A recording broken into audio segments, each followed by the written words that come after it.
Hi guys, this video is with regards to people who actually always ask me, "Hey, Bobby, this thing about what do you call that? Processing fee when they buy cars, right?" Sorry, my eyes. I kind of want to look at myself, but actually the camera lens is over here. I'm using my mobile phone to record. Anyway, a lot of people actually ask me about, "Hey, um, what's this thing about processing fee and all that?" Actually, processing fee is a way that used car salespeople, they charge you maybe anywhere from 2,000 to 3,000 for their services of helping you do the transfer and all that, the name transfer for the car. It's actually something that you can do yourself, but of course, a lot of dealers, they are like, "Hey, no, this thing has to be under us." It's a way that they earn some extra money. Actually, when you think about it, they sell you a car 80,000, 90,000, 100,000, right?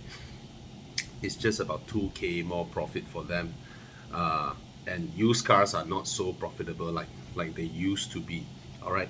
So most of the time, people would just go like, okay lah, just include it in. But there are some people who want to argue like, hey, why is this 3,000 so much? You can do it yourself. Some people like Chris Wee, like Dana, they're all very familiar with this process. They would just go to JBJ and queue up themselves.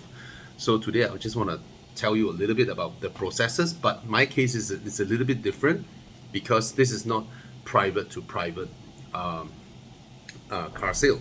It is actually from company to private. So as some of you may know, I have a colleague, Bing, right? So she joined me in 2017, and in early 2021, she decided to went on her own, with her own drop the top thing, and selling T-shirts and all that. Here's a shout out for her. And back in 2017, some of you may have watched the video, right? She was thrilled when she saw the MX-5, and then but then that time, her previous job, she just joined me, and her previous job pay wasn't that high, so she wasn't able to secure a loan for her MX-5. So nevertheless, I took it up for her, and for a company to purchase it is not that big of a deal, to be honest. The car costs like you see, you have the bank loan document. The car costs like 82,000.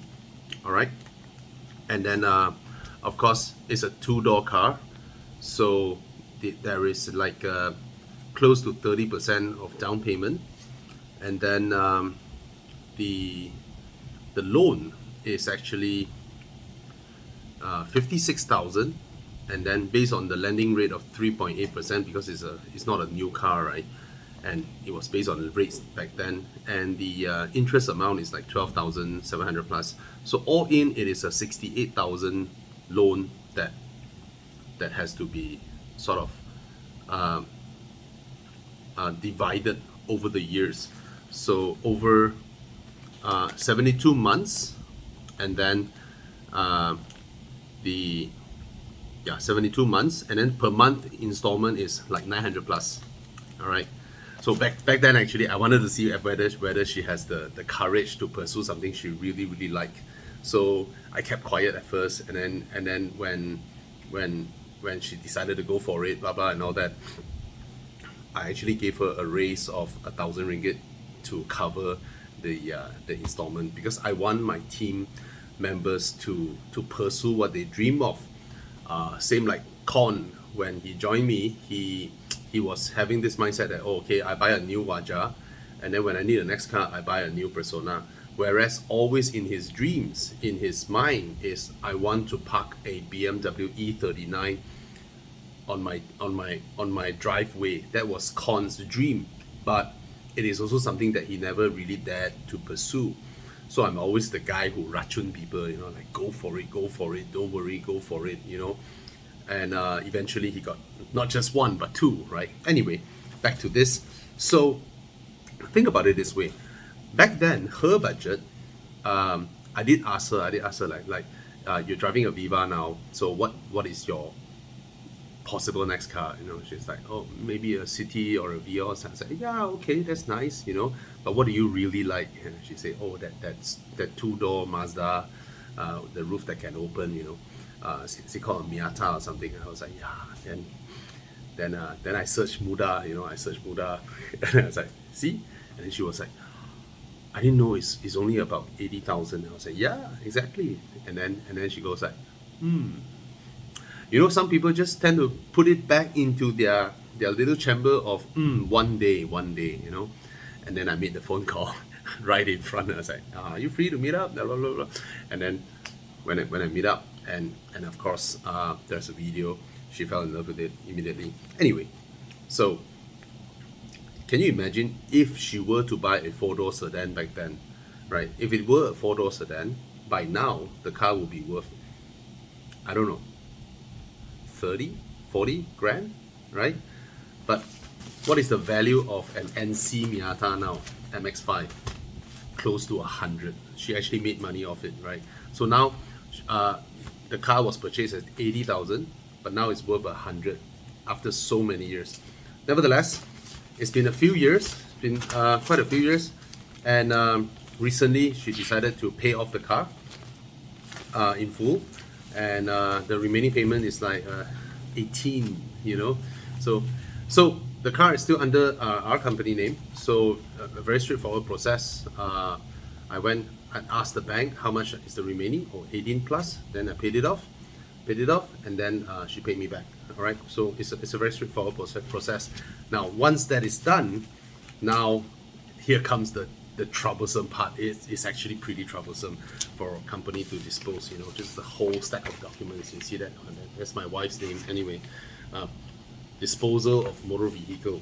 So because it's under company, and a whole stack of documents needs to be prepared by the secretary firm,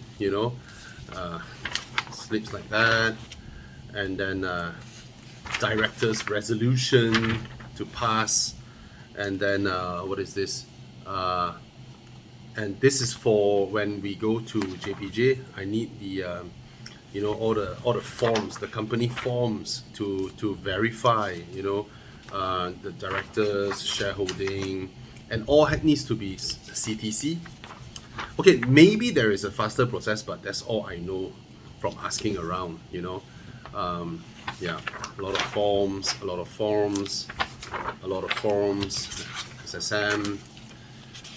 SSM, what is this? I don't know what is this called? What document is this called?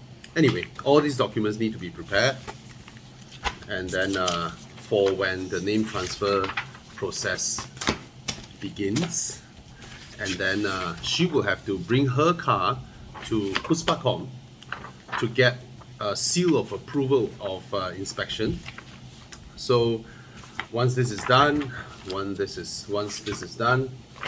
last thing is that I need to go to the bank to get like a release letter whereby it certifies that, oh, you have paid off, blah blah blah. And of course, some people told me that, hey, it's under company, you cannot just dispose it off like that, it has to be at a certain acceptable market value. I don't know, maybe another separate document that says that we have agreed to do so, right? Because she paid every month directly into it, and now it's done. I'm gonna transfer it to her, hand over to her. All right.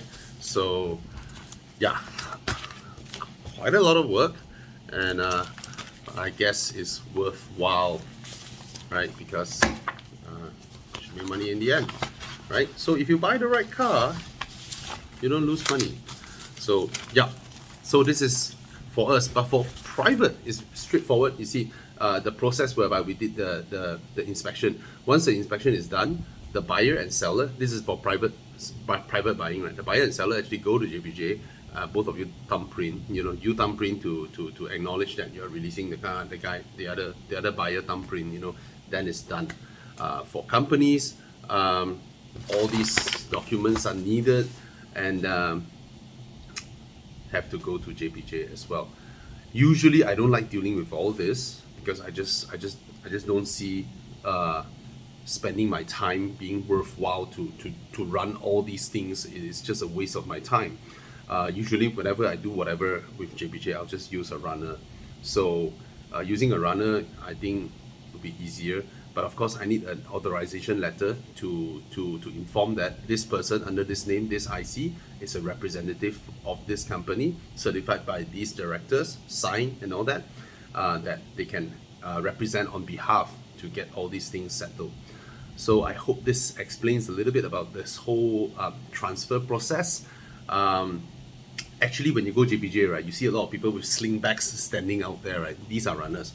They will help you for a fee of 50 ringgit, 100 ringgit. They'll help you do all these things, you know, which to me is a thank God moment. I just don't like to deal with all these things. All right, so yeah, this is how it is, and congratulations to her. Yeah, cheers.